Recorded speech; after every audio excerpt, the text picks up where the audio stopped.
77 ಬೆಟ್ಟದಿಂದ ಸಿಂಗಾನೆಲ್ಲೂ ರಾಜ ಬಂದ. ನೀನಾಡಿದ್ದೇನೆ ಆಟ ಮಾರಿ ಗೆಲ್ಲೋ ದಾರಿ ನೋಡು ಬಂದ. ಗೆಳೆಯ ಕೇಳೋ ತಂದ ಗೆದ್ದೋಗೆ ಭೂಮಿ ಅಂದ. ಮುತ್ತು ರಾಜ ಕಾಲಿಟ್ಟ ಸೈಡು ಬಿಡೋಲೆ, ಮಣ್ಣಿನ ಮಗ ಕಾಲಿಟ್ಟ ಸೈಡು ಬಿಡೋಲೆ.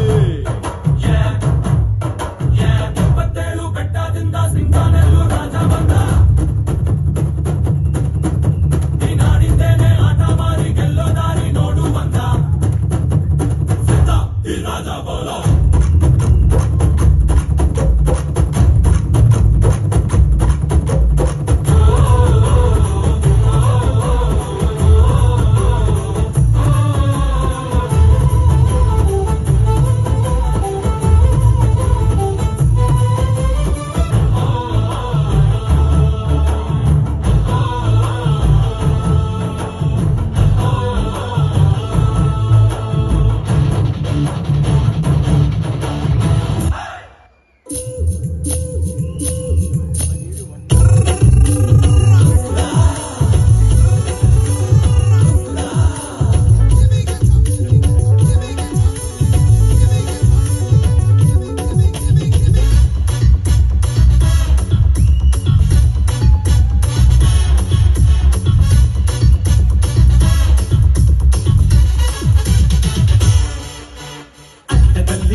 ನಮ್ಮ ತಂದೆ ಹೇಳ್ಕೊಟ್ಟಿದ್ದು ದೇಶ ಅಂದ್ರೆ ಇಂಡಿಯಾ, ರಾಜ್ಯ ಅಂದ್ರೆ ಕರ್ನಾಟಕ.